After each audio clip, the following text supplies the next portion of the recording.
Hello बच्चों, क्या हाल चाल। उम्मीद है आप सभी अच्छे होंगे और अच्छे से पढ़ाई कर रहे होंगे। तो भाई इस वीडियो में हम पढ़ने वाले हैं बेसिक का जो 2023 का पेपर था, इसके सभी एमसीक्यूज हम देखेंगे इस वीडियो में। एक से लेकर के 20 तक के एमसीक्यू, बेहद आसान एमसीक्यूज है। फटाफट करते हैं, स्टार्ट करते हैं पहले क्वेश्चन से। तो दिया गया है, how many terms are in there in the AP given below. आपको एपी दी गई है, आपको नंबर ऑफ टर्म्स बतानी है। तो एक इंपॉर्टेंट फॉर्मूला था यहाँ पर एपी का, जो होता है nth टर्म का फॉर्मूला, ए एन बराबर a plus n minus one into में डी। तो इस फॉर्मूले की हेल्प से हम यहाँ से एन निकाल देंगे, नंबर ऑफ टर्म्स निकाल देंगे। तो भाई ए होता है फर्स्ट टर्म, यानी कि फर्स्ट टर्म आपको 14 दिया है। ए एन होता है जनरल टर्म, या लास्ट टर्म कितनी दी है, 119 दी है। और डी कैसे निकालते हैं, बाद वाली में से पहले वाली को माइनस करके। तो डी निकलेगा 19 में से माइनस कर देंगे 14 को, तो कितना आएगा हमारे पास निकल के 5 निकल के आएगा। वैल्यू पुट करते हैं, आंसर आ जाएगा 119। फर्स्ट टर्म 14 है, n माइनस वन इंटू में डी कितना था हमारे पास 5 है। 14 इधर ले जाएंगे, 119 minus 14 equal to n minus 5, और इंटू में हमारे पास यहाँ पर 5। इसमें से इसको माइनस करेंगे तो आएगा हमारे पास 105। ये जो 5 इधर मल्टीप्लाई में, इधर डिवाइड में लेकर के आ जाओ। डिवाइड में आ गया तो आ गया n माइनस वन। ठीक, इतनी बात। 5 से इसको काटेंगे, कटेगा 2 और ये 1 पर। तो ये माइनस का 1 है, जब इधर आएगा तो हो जाएगा प्लस का। तो 21 प्लस 1, तो n की वैल्यू कितनी आ गई हमारे पास 22। तो भाई 22 कौन सा ऑप्शन है हमारे पास, C option is the correct. चलते हैं अगले क्वेश्चन पर। तो भाई बाल को दूसरा क्वेश्चन दिया है, in what ratio does x axis divide the line segment joining the points. भाई ए पॉइंट दिया है आपको 2, -3, और भाई बी पॉइंट दिया है आपको 5, 6। तो ये जो दो पॉइंट है, इनको एक एक्स एक्सिस पे पॉइंट डिवाइड कर रहा है। तो एक्स एक्सिस पे लाई करने वाले पॉइंट होते हैं x, 0 की फॉर्म के। आपको रेशियो बताना है, तो लेट करके चलते हैं कि ये जो रेशियो में डिवाइड कर रहा है k:1 में डिवाइड कर रहा है। तो हम यहाँ कौन सा फॉर्मूला यूज करेंगे, सेक्शन फॉर्मूला यूज करेंगे। तो सेक्शन फॉर्मूला क्या होता है, ये पॉइंट लगाओगे आप, ठीक है। ये होगा आपके पास m1, ये होगा आपके पास m2, ये होंगी वैल्यू आपके पास x1 y1, ये वैल्यू होंगी आपके पास x2 y2। कुछ बच्चे क्या करते हैं, इसको m और n मान के भी चलते हैं, तो कोई फर्क उससे नहीं पड़ता है, आप इसको m और n भी मान सकते हो। तो भाई सेक्शन फॉर्मूले में क्या होगा हमारे पास, पहले m1 होगा k, x2 होगा आपके पास यहाँ पर 5 प्लस, फिर लगाओगे m2 होगा 1, और भाई x1 होगा आपके पास 2। तो नीचे वैल्यू पुट कर दोगे k+1। अगला क्या है आपके पास यहाँ पर, फिर होता है हमारे पास m1 यानी कि k, फिर होता है y2 यानी कि 6 प्लस, फिर m1 यानी कि 1, और भाई y1 हमारे पास -3, और नीचे अगेन k+1। तो हमको तो क्या चाहिए, रेशियो चाहिए। तो रेशियो के लिए क्या करते हैं हम, इस वाली वैल्यू को ना देख करके हम इससे सॉल्व करते हैं इसको, क्योंकि सेकंड वाली वैल्यू 0 है। तो दूसरे वाला पकड़ लो भाई, 6 की k से गुणा करोगे तो आएगा 6k, और ये हो गया -3 अपॉन में k+1। इसको किसके बराबर पुट करो तो 0 की, क्यों, क्योंकि सेकंड वैल्यू सेकंड के बराबर आती है, पहली वैल्यू पहली के बराबर आती है। सॉल्व करेंगे, इसको इधर भेजेंगे तो 0। तो 6k-3 बराबर 0। तो k की वैल्यू कितनी आएगी, ये हो जाएगा प्लस का 3 उधर जा करके, और 6 जाएगा डिवाइड में, क्योंकि मल्टीप्लाई में है k के साथ, कट के आएगा 1/2। यानी कि 1:2 क्या हो गया आपके पास, D option is the correct. चीजें समझ आ रही है। अगले सवाल पे चलते हैं भाई। अगला क्वेश्चन दिया गया है, 9 sec square a minus 9 tan square a is equal to. यहाँ पे एक फॉर्मूला है ट्रिग्नोमेट्रिक रेशियो, ट्रिग्नोमेट्रिक चैप्टर का। फॉर्मूले 3 है यहाँ पर, तो 3 में से एक फॉर्मूला ही है ये, ठीक है। कौन सा फॉर्मूला है वो देख लो, ये है 1 + tan स्क्वायर थीटा बराबर होता है sec स्क्वायर थीटा के। 10 को उधर भेज दो, तो ये हो गया sec square theta minus tan square theta, किसके बराबर आ रहा है 1 के। तो इन दोनों टर्म्स में से अगर मैं 9 बाहर कॉमन ले लूं, तो अंदर बचेगा यहाँ पर क्या, sec square theta minus tan square theta, या tan स्क्वायर ए बोला है तो सेक स्क्वायर ए है ना। तो क्या देखो, इसकी वैल्यू क्या हो गई 1 हो गई, और ये 9 है, तो 9 × 1 कौन सा ऑप्शन हो गया, A option is the correct. ठीक है जी, अगले सवाल पे चलते हैं। तो जी बाल को अगला क्वेश्चन दिया है, the string of a kite in air is 50 metre long and it makes an angle 60 degree with the horizontal. भाई बोला है एक पतंग है, सुनहरी सी पतंग। ये पतंग कहाँ है, एक रस्सी से बंधी हुई है, और जो रस्सी जो है भाई वो कितनी मीटर लॉन्ग है, 50 मीटर लॉन्ग है, ठीक है जी। उसके बाद वो जमीन से कितने डिग्री का एंगल बना रही हो, 60 डिग्री का एंगल बना रही है। और आपको बताना है height of the kite from the ground, तो भाई जमीन से वो कितनी ऊंचाई पर उड़ रही है ये फाइंड करना है आपको। तो आप मुझे बताओ परपेंडिकुलर और आपके पास हाइपोटेनस का रेशियो किसके साथ होता है जी, ये होता है साइन के साथ। तो साइन थीटा बराबर होता है हमारे पास परपेंडिकुलर अपॉन हाइपोटेनस। थीटा है हमारे पास कितना 60 डिग्री, ठीक है जी। परपेंडिकुलर आपको निकालना है, पतंग की हाइट निकालनी है, और हाइपोटेनस आपको दे दिया है 50 मीटर। साइन 60 की वैल्यू बताइए कितनी होती है, साइन 60 की वैल्यू होती है √3/2, ठीक है जी। और ये हो गया परपेंडिकुलर अपॉन में 50। 50 मीटर भी आप इसको लिख सकते हो, 50 मीटर दिया है, क्रॉस मल्टीप्लाई करो, ठीक है √3, 50 यहाँ पे और 2 नीचे, तो परपेंडिकुलर या फिर हाइट कितनी आ गई हमारे पास काइट की भाई, इसको इससे कट करो 25√3 मीटर, तो हमारे पास क्या आ गई हाइट आ गई। तो कहा है भाई 25√3 मीटर, यानी कि डी ऑप्शन जो हो गया हमारे पास यहाँ पर क्या हो गया, करेक्ट हो गया है। सही किया ना हमने, एक बार क्रॉस चेक कर लें भाई। हाइपोटेनियस सही है, परपेंडिकुलर हमको निकालना था, साइन 60 होता है हमारे पास √3/2। चलते हैं भाई अगले सवाल पे, सही है ऑप्शन। अगला सवाल दिया है from a point P two tangents PQ PR are drawn to the circle with centre O। T point दिया है एक मेजर आर्क पे, QR है सर्कल की मेजर आर्क, तो QPR दे दिया। देखो ये वाला एंगल दिया कितना 50, तो अगर ये 50 है तो ये बता दो भाई कितना हुआ, ये और ये 90 होते हैं, क्यों, क्योंकि रेडियस जो होती है वो टेंजेंट पे क्या होती है, परपेंडिकुलर होती है, ठीक है जी।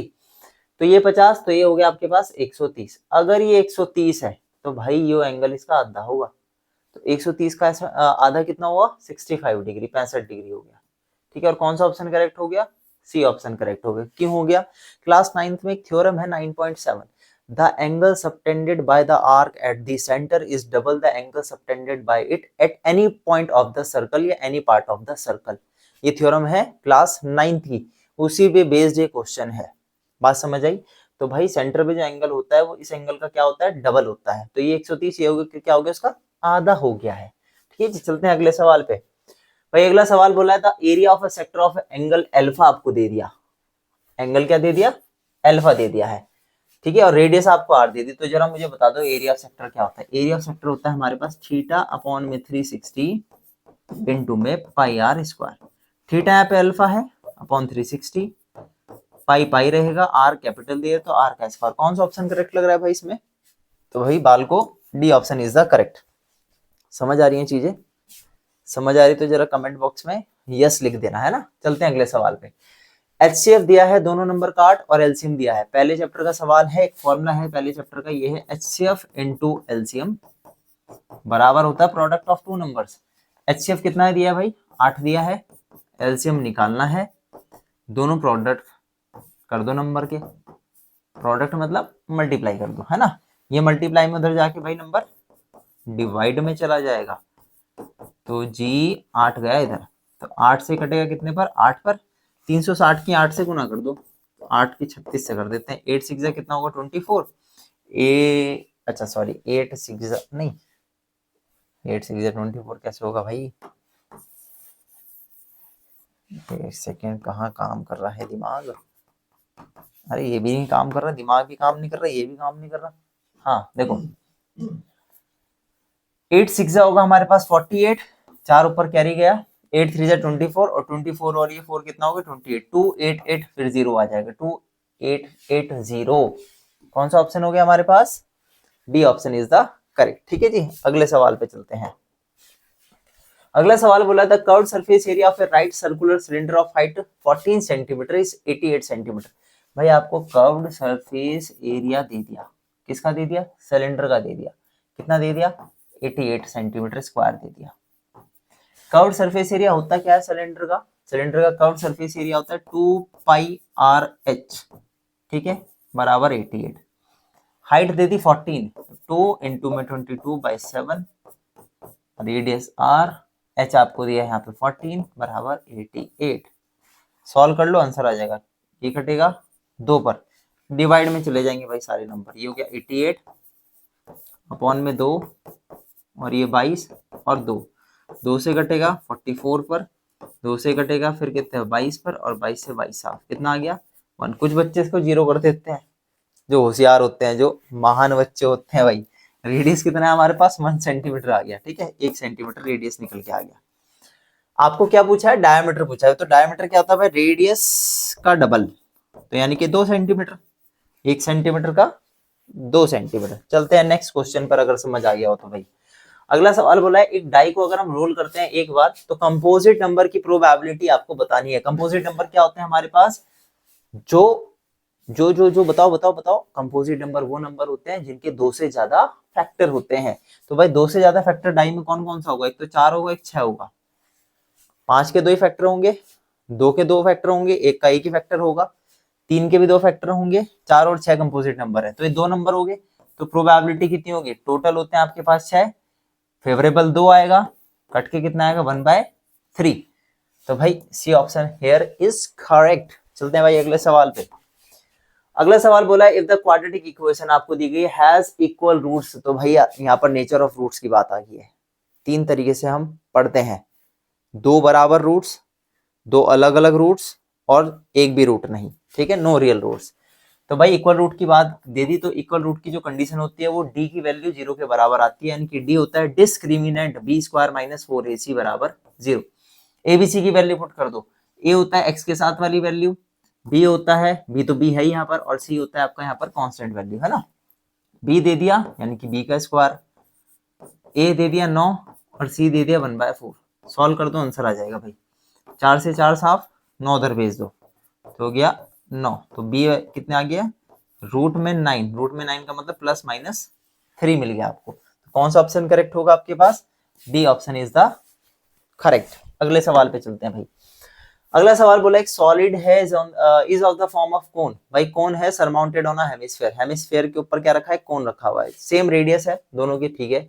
हाइट जो है कोन की वो डायमीटर के बराबर है। देखो भाई ये डायमीटर होगा, डायमीटर 2r होगा, इसकी हाइट कितनी है, हाइट भी 2r हो गई, क्योंकि हाइट जो है डायमीटर के बराबर। आगे क्या बोला इन्होंने, इसका वॉल्यूम बताना है। तो भाई मुझे एक बार बता दो जरा वॉल्यूम, वॉल्यूम ऑफ कोन क्या होता है, 1/3 πr²h, पहली बात, प्लस वॉल्यूम ऑफ हेमिस्फीयर क्या होता है, 2/3 πr³, वैल्यू पुट कर दो भाई, 1/3, रेडियस रेडियस रहेगा, हाइट दे दी इन्होंने कितनी जी, हाइट दे दी 2r प्लस 2/3, और ये तो सेम रहेगा, इसको तो छेड़ने की जरूरत ही नहीं है। इसको सिंप्लीफाई करेंगे, 2/3 πr³ plus 2/3 πr³, 2/3 πr³ 2/3 πr³ जोड़ के आएगा 4/3 πr³। कौन सा ऑप्शन करेक्ट हो गया आपके पास, here B option is the correct. समझ आई चीजें, समझ आई तो वीडियो को लाइक, चैनल को सब्सक्राइब जरूर कीजिएगा। अगले सवाल पे चलते हैं भाई। अगला सवाल बोला है, graph of the polynomial px is given in the figure the number of zeros px। भाई एक बात को सुन लो ध्यान से, जितनी लाइन एक्स एक्सिस को कट करेगी उतनी उसके नंबर ऑफ जीरोस होंगे। क्या बोला मैंने भाई, जितनी बार कोई भी लाइन एक्स एक्सिस को कट करेगी उतनी ही उसके नंबर ऑफ जीरोस होंगे। 2.1 एक्सरसाइज है, बढ़ के चले जाना, 1 नंबर का एमसीक्यू बन जाता है। यहाँ से कितने पॉइंट पे कट कर रहा है, पहला और भाई दूसरा 2 पॉइंट पे, तो 2 जीरोस हो गए, यानी कि A option here is correct. अगले सवाल पे चलते हैं भाई। The pair of linear equations आपको दी गई, आपको बताना है ये क्या है। रेशियोज चेक कर लो भाई, रेशियोज कैसे निकालोगे आप, देखो ध्यान से, a1/a2, b1/b2 और भाई c1/c2 निकाल लो फटाफट, पता चल जाएगा। a1 कितना है 1, b1 कितना है 2, a2 कितना b1 कितना है 2 और b2 कितना है -4, c1 कितना है -5 और c2 कितना है 6। a1 a2 a1 b1 b2 पता नहीं क्या क्या बोल दिया, यहाँ देख लो ध्यान से भाई, a1/a2 b1/b2 c1/c2 निकाल लिए, क्या बराबर आ रहे हैं, 11 माइनस का 1 भाई शुरू के 2 ही बराबर नहीं आ रहे हैं, तो a1/a2 not equal to b1/b2। कौन सी कंडीशन होती है, ये होती है हमारी इंटरसेक्टिंग लाइंस वाली, जब 2 लाइन आपस में इंटरसेक्ट करती हैं, और जब 2 लाइन आपस में इंटरसेक्ट कर रहे हैं तो यहाँ पर क्या बनाते हैं, यूनिक सॉल्यूशन ये बनाते हैं। क्या बनाते हैं, यूनिक सॉल्यूशन, और यूनिक सॉल्यूशन का मतलब होता है सिस्टम का कंसिस्टेंट होना। ठीक है जी, तो कौन सा ऑप्शन करेक्ट हो गया, ये सिस्टम कैसा है, कंसिस्टेंट है और इसके क्या है, यूनिक सॉल्यूशंस हैं। चलते हैं भाई अगले सवाल पर। अगला सवाल यहाँ पे बोला है, which of the following numbers can not be the probability of an event. भाई इस क्वेश्चन के लिए आपको प्रोबेबिलिटी की रेंज पता होनी चाहिए। तो रेंज जो होती है किसी भी इवेंट की प्रोबेबिलिटी की, वो क्या होती है भाई, वो होती है हमारे पास यहाँ पर 0 या 0 से बड़ी, 1 या 1 से छोटी। ठीक है, तो देख लो भाई इसके बीच में वैल्यू आनी चाहिए। पहली वाली इसके बीच में वैल्यू, हाँ जी है। 5% का मतलब होता है 5/100, ये भी है। इसको चेक करते हैं भाई, यहां से डेसिमल हटाएंगे तो ऊपर आएगा 10, क्योंकि 10/5 और कट के आएगा कितना, 2। तो भाई ये तो गड़बड़ हो गया मामला। ये देखते हैं, पॉइंट हटाएंगे नीचे आएगा 0 बढ़ जाएगा एक, है ना। तो 0 बढ़ गया यानी कि 140 हो गया, 5/140। तो यानी कि सी ऑप्शन करेक्ट हो जाएगा। सी ऑप्शन क्यों करेक्ट होगा बताओ भाई, क्योंकि यहाँ कैन नॉट पूछा है, कौन सी प्रोबेबिलिटी नहीं हो सकती है। बात समझ आई? नहीं समझ आएगी तो कमेंट बॉक्स में लिख करके पूछ लेना भाई बाल को, ये तुम्हारा हक है पूछने का। चलते हैं अगले सवाल पर। अगला सवाल बोला है आपको वैल्यू फाइंड करनी है 2 sin स्क्वायर 30। भाई वैल्यू पुट करते हैं डायरेक्ट। sin 30 की वैल्यू होती है 1/2 का होल स्क्वायर। tan 60 की वैल्यू होती है आपके पास √3 का स्क्वायर। और cos 45 की वैल्यू होती है 1/√2। ठीक है, 1/√2 का होल स्क्वायर। cos 45 1/√2, 0 1 2। हाँ सही है। चलिए वैल्यू पुट करते हैं, मतलब सॉल्व करते हैं। 1 का स्क्वायर 1/4, इसको सॉल्व करेंगे 3, इसको सॉल्व करेंगे 1/2। ये कट के आएगा 1/2, 1/2 यहाँ पे प्लस का है, यहाँ माइनस का है, दोनों आपस में साफ हो गए। बचा क्या, 3 × 3 यानी कि 9। तो कौन सा ऑप्शन करेक्ट हो गया हमारे पास यहाँ पर, Here is the option is correct। चलिए भाई अगले सवाल पे चलते हैं। अगला सवाल बोला है, the lines represented by the linear equations y बराबर x, x बराबर 4 intersects at p, the coordinates of the point r।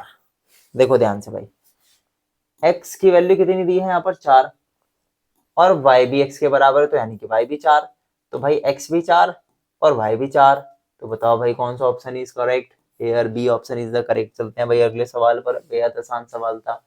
अब मीडियन और मोड आपको दिया गया है, आपको मीन निकालना है, तो फॉर्मूला याद होना चाहिए। ये फॉर्मूला तो भाई एम्पेरिकल फॉर्मूला है, बेहद इंपॉर्टेंट। 3 मीडियन बराबर होता है हमारे 2 मीन प्लस मोड के बराबर होता है। क्या होता है, 3 मीडियन बराबर 2 मीन प्लस मोड। रट लेना इस फॉर्मूले को। तो भाई वैल्यू पुट करो, आंसर आ जाएगा। अब हमारे पास क्या दिया है, देखो आपको मीडियन दिया है, मीडियन 25 दिया है। वैल्यू पुट करते हैं डायरेक्ट। मीन नहीं दिया है, मीन तो निकालना है जी। प्लस मॉड क्या दिया है, मॉड दिया है हमको यहाँ पर 21। सॉल्व करते हैं, ये आएगा 75 75। 75 है 75। इसको इधर ले आएंगे भाई, है ना। 75 में से घटा देंगे 21, तो हमारे पास निकल के आएगा मीन भाई साहब।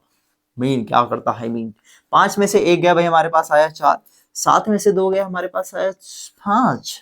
5 ही आएगा ना, यस 5 आएगा। जो mean, what do you mean. तो भाई मीन निकालेंगे यहाँ से हम, तो मीन निकल के आएगा यहाँ से 54/2 करेंगे हम यहाँ पर। तो भाई 54 का आधा कर दो तो 27, है ना, बिल्कुल करेक्ट। तो यानी कि A option here is correct. समझ आ रही है भाई बाल की चीजें, समझ लो अच्छे से, पेपर आने वाले, पहला पेपर है मैथ का, रट लो सवाल। चलो भाई अगले सवाल पे चलते हैं। tan a की वैल्यू दी गई है, आपको फाइंड करना है 1 - cos square a 1 - sin square a। तो भाई मुझे एक बात बताओ, एक आइडेंटिटी आप सभी पढ़ते आ रहे हैं, sin square a plus cos square a किसके बराबर होता है बच्चों, 1 के बराबर होता है। तो 1 - cos स्क्वायर a निकाल लो यहाँ से sin की वैल्यू जरा। तो 1 - cos square a sin square के बराबर होगा, ठीक है रख दो। तो भाई हो गया sin square a। 1 - sin square a किसके बराबर होगा, 1 - sin, इधर भेज दो। तो cos स्क्वायर ए बराबर होगा 1 - sin स्क्वायर ए के, तो रख दो। ये हो गया cos स्क्वायर ए। तो sin अपॉन cos क्या होता है, tan स्क्वायर ए। tan की वैल्यू कितनी है 2/5, 2/5 का स्क्वायर कर दो। 2 का स्क्वायर 4, 5 का स्क्वायर 25। तो कौन सा ऑप्शन करेक्ट हो गया भाई, 4/25। B option is the correct. समझ आई चीजें। अगले सवाल पे चलते हैं। अगला असर्शन रीजन आ गया भाई, ये तो फटाफट कर देंगे, आप वैसे भी होशियार बच्चे हो। तो सवाल दिया गया है, polynomial x² + 4x has 2 real zeros. तो सॉल्व करके देखते हैं भाई रियल जीरोस है कि नहीं। x² + 4x को बराबर रखो 0 के, दोनों में से x कॉमन आएगा, अंदर बचेगा x + 4 एक बार x को 0 के बराबर रखेंगे तो 0 मिलेगा, एक बार x प्लस 4 को 0 के बराबर रखेंगे तो यहाँ से x की वैल्यू हमको माइनस की 4 मिलेगी। हाँ जी, 2 जीरोज हैं, यानी कि असर्शन हमारे यहाँ पे ट्रू हो गया, करेक्ट हो गया। अगली बात बोली zeros of the polynomial are 0 and a। अगर आपके पास पॉलिनोमियल इस फॉर्म का हो तो उसके 0 और a निकल के आते हैं। देखो भाई, इसी फॉर्म का था ना ये, इसी फॉर्म का तो है, लेकिन यहाँ पर एक 0 तो 0 आया, सही है, और एक 0 माइनस का आया, तो यहाँ पर माइनस का अगर माइनस का a दे देते तो ये सही होता, लेकिन इन्होंने a दे दिया, तो ये क्या हो गया, गलत हो गया। तो इसका मतलब यहाँ पर जो रीजन आया वो क्या कर दिया इन्होंने, गलत दे दिया। तो असर्शन सही है, रीजन गलत है, तो कौन सा ऑप्शन सही होगा हमारे पास यहाँ पर, C option is the correct. भाई क्या हो रहा है, धूल लग रही है क्या इस पे, घिसने की आवाज है, घिसने की। चलिए 20वां क्वेश्चन देखते हैं। 20 में बोला था probability of getting a prime number when a die is thrown once is 2/3। भाई प्राइम नंबर कौन कौन से होते हैं, प्राइम नंबर होता है हमारे पास 2, 3 और 5। इनकी प्रोबेबिलिटी अगर हम देखें तो इनकी प्रोबेबिलिटी कितनी होगी, 3 नंबर है ये, अपॉन में 6, कट के आएगा 1/2। अरे भाई 2/3 थोड़ी होता है, तो गलत दे दिया आपने, तो असर्शन क्या हो गया यहाँ पर, फॉल्स हो गया। तो असर्शन फॉल्स है तो इसका मतलब रीजन ट्रू होगा। तो कौन सा ऑप्शन करेक्ट होगा हमारे पास यहाँ पर, ये होगा हमारे पास डी वाला ऑप्शन, ठीक है। तो जिसमें असर्शन गलत होता है रीजन सही होता है। पढ़ लेते हैं reason. On the faces of die prime numbers are 2, 3, 5। हाँ जी, प्राइम नंबर हमारे पास सही लिखे हैं हमने, बात समझ आई।